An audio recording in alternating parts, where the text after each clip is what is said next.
Rabbil alamin wassalatu wassalamu ala asyrafil anbiya'i wal mursalin wa ala alihi wa sahbihi ajma'in. Qala syekhul imamul muallif rahimahullah wa adaman naf'a bihi wa barakati ulumihi wa bikum fid dharaini amin. Qala radiyallahu ta'ala ankum.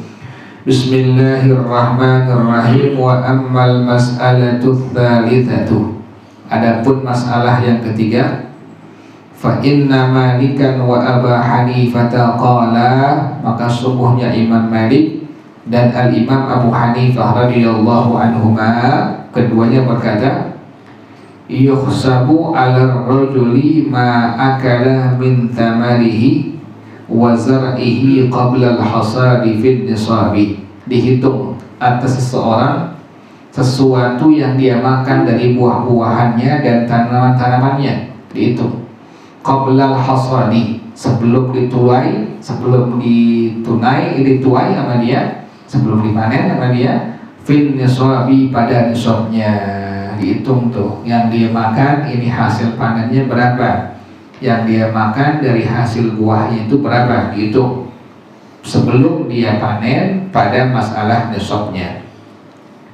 Wa qala Syafi'i, yang kedua berkata Al-Imam Asy-Syafi'i radhiyallahu anhu, la yuhsabu alaihi, tidak dihitung atas orang yang punya itu pohon, wa yatrukul khalisu li rabbil mali ma yakulu huwa wa ahluhu, dan orang yang menaksir dari ahlinya, yang naksir ini kira-kira sekian kuintal nih, 1 hektar sekian ton misalnya hasilnya, atau 100 meter sekian kuintal hasilnya, al-khalis namanya itu.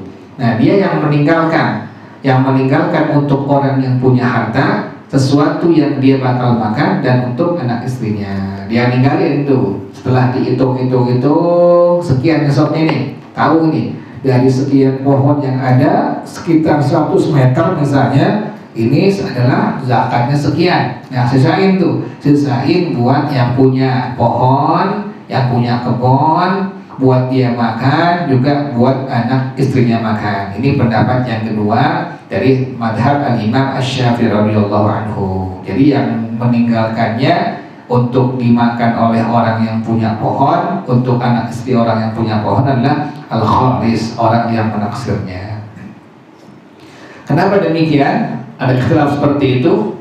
Imam Malik, Imam Abu Hanifah bilang nggak dihitung, jadi nggak perlu dihitung buat yang dimakan sama orang yang punya pohon, dari hasil tanamannya, hasil buahnya nggak perlu, pokoknya nisabnya aja udah. Sementara Imam Syafi'i bilang nggak perlu dihitung, tapi yang ninggalin adalah orang yang menaksirnya, orang yang memang kerjanya al-khalis, menaksir.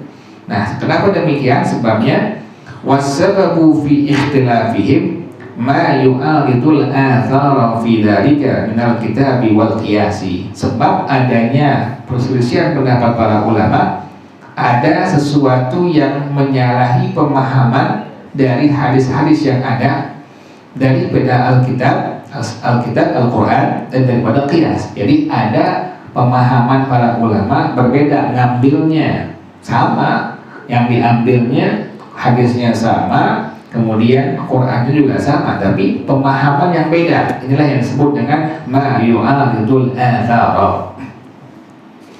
Amma sunnatu, adapun hadis yang diambil oleh para ulama yang menjadi ikhtilaf pada masalah tersebut di atas, fama rawahu Sahal bin Abi Khathmah, adalah hadis riwayat daripada Al-Imam Sahal bin Abi Khathmah. Kata beliau, anna Nabiya sallallahu alaihi wasallam ba'atha Aba Khathmah khalisan. Nabi Muhammad SAW pernah mengutus bapaknya, ini anaknya ini, Sayyidina Sahal bin Abu Khathmah, ini anaknya, bapaknya Abu Khathmah, ahli al-khalis, ahli penaksir ini zaman Nabi. Bahwasanya Nabi Muhammad SAW pernah mengutus ayahnya Abu Khathmah khalisan, sebagai orang yang ahli khalis. Faja'a rajulun, datang seorang sahabat, faqala, maka dia mengatakan, ya Rasulullah, inna Aba Hathmah qad zada alayya. Rasulullah, sungguhnya Abu Hathmah telah melebihkan untuk aku. Faqala Rasulullah sallallahu alaihi wasallam, Nabi langsung bilang, inna ibna ammika yazkumu annaka zitta alaihi. Sesungguhnya ibna ammika, sepupumu, anak paman, sepupu ya, dia menduga bahwasanya engkau melebihkan atasnya. Faqala, maka langsung Abu Hathmah bilang, ya Rasulullah, laqad taraktu lahu qadra ariyati ahlihi wa ma yut'imuhul masakinu wa ma tusqiduhur rihu. Ya Rasulullah, saya telah sungguh meninggalkan untuk saudara saya itu sekedar yang menyelamatkan ahlinya, istrinya, anaknya, dan sekedar yang bisa dimakan oleh orang-orang miskin, dan sekedar yang ditiup dijatuhkan oleh angin. Jadi udah disisain makanan, buah-buahan, kemudian hasil-hasil tanaman untuk daripada salah seorang sahabat ini yang merupakan sepupu daripada Abu Hathmah. Inilah dasar hadis yang pertama, bahwasanya Al-Kharis lah kerjaannya yang meninggalkan buah-buahan atau hasil tanaman kepada orang yang punya pohon atau yang punya kebun. Faqala, maka beliau mengatakan, qad zadaka ibnu ammika wa ansafaka. Sungguh sepupumu telah melebihkan untuk engkau dan telah menyadarkan engkau. Inilah dasar hadis yang pertama yang diambil oleh para ulama pada masalah al-qars.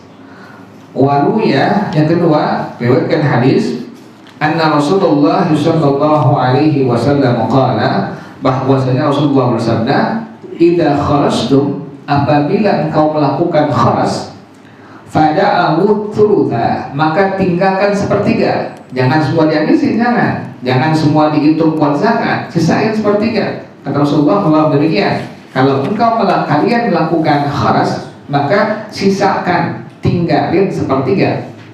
Fa illam tada'u thulutha, maka jika engkau tidak meninggalkan sepertiga, fada'ur rubu'a, maka tinggalkan seperempat. Nih, ini bagian sepertiga, seperempat buat siapa itu? Buat orang yang punya pohon, buat orang yang punya kebun tuh, buat dia makan buah-buahannya dan juga hasil daripada tanaman-tanamannya. Jadi jangan semua diambil, sisain tuh buat orang yang punya pohon, yang punya kebun, boleh sepertiga atau diperbolehkan seperempat dari hasilnya.